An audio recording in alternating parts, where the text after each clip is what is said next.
Alright, thanks for watching. And here is a calculus technique that will change your life. I can guarantee it. Because after watching this video, you will never do partial fractions the same way again. And by the way, huge shout out to Math Scribbles on Instagram who came out with this technique. Now, let's try to calculate the integral of 4x squared minus 5x plus 3 over x cubed minus 2x squared minus x plus 2. So for this, since it's a fraction, you would need to use partial fractions. So 4x squared minus 5x plus 3 over x cubed minus 2x squared minus x plus 2. Well, this is 4x squared minus 5x plus 3. Let's factor out the denominator. So this is x minus 1 times x plus 1 times x minus 2. And that becomes a over x minus 1 plus b over x plus 1 plus c over x minus 2.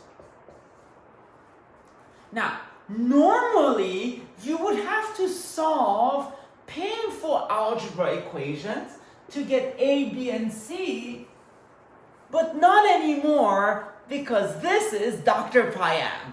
So here's a really cool way for solving for a, b, c. Because it turns out you can directly solve for a, b, and c just using those two functions. So let f of x be the numerator. So 4x squared minus 5x plus 3. And g of x be the denominator. X cubed minus 2x squared minus x plus 2. And we will need the derivative here. So g prime of x, that's 3x squared minus 4x minus 1. And now, what is the magic formula for a? So we have x minus 1, so we'll evaluate things at 1. And without further ado, a is just f of 1 over g prime of 1.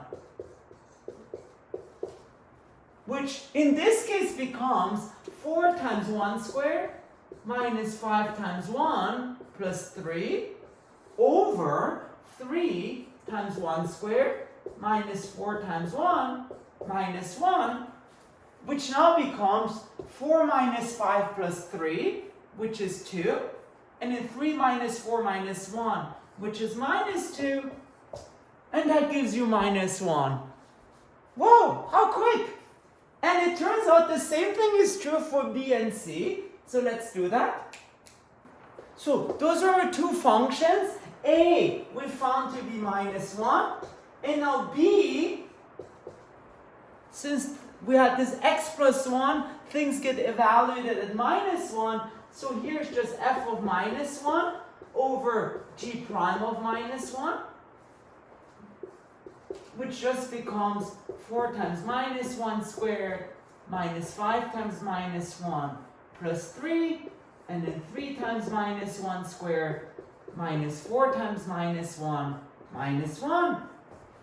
And then I believe this becomes 4 plus 5, which is 9, plus 3, which is 12, and then 3 plus 4, 7, minus 1, which is 6. So we have 2, and last but not least, for c, that was f of 2 over g prime of 2. And so 4 times 2 squared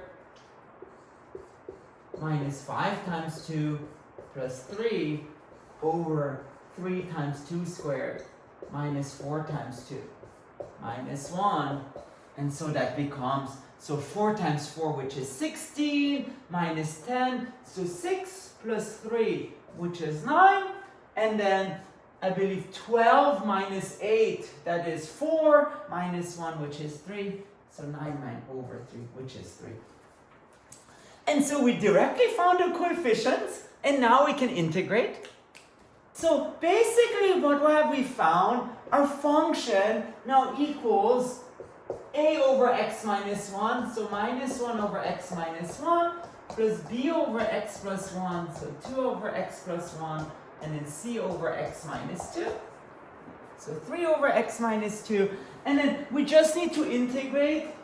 So integral of that dx is integral of that, integral of that, integral of that. And in the end, we get minus ln of x minus 1 plus 2 ln of x plus 1, and then plus 3 ln of x minus 2, and then plus the satisfying c. Whoa, again, how cool is that? This will guarantee to save you time on the exam, I promise you. Now, just a couple of quick words about the limitations.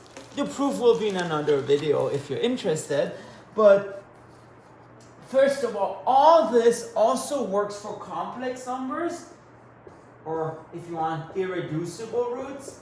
Because let's say you had a factor 1 over x squared plus 1, you can always write this as 1 over x minus I times x plus I, which is a over x minus I plus b over x plus I. And in that case, the formulas just become a is f of I over g prime of I, and b is f of minus I over g prime of minus I. So you could find a and b and then combine all those terms.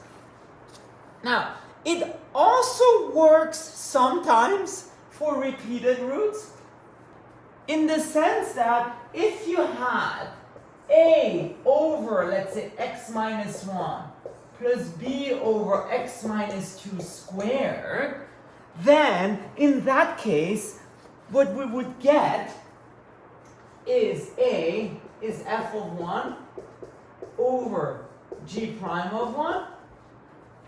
For b, you can't really use f of 2 over g prime of 2, because you will see that in that case g prime is usually 0.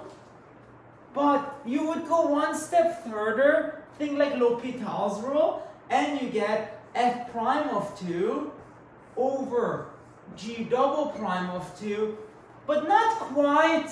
You can see that in the proof, there would be this extra factor of 2. So just beware of that. However, I do want to say, unfortunately, this technique doesn't work if you had more than that square factor, in the sense that if you had a over x minus 2 plus b over x minus 2 squared, that technique unfortunately won't work. But it does work for most other cases, which is very cool. Alright, if you want to see more math, please make sure to subscribe to my channel. Thank you very much.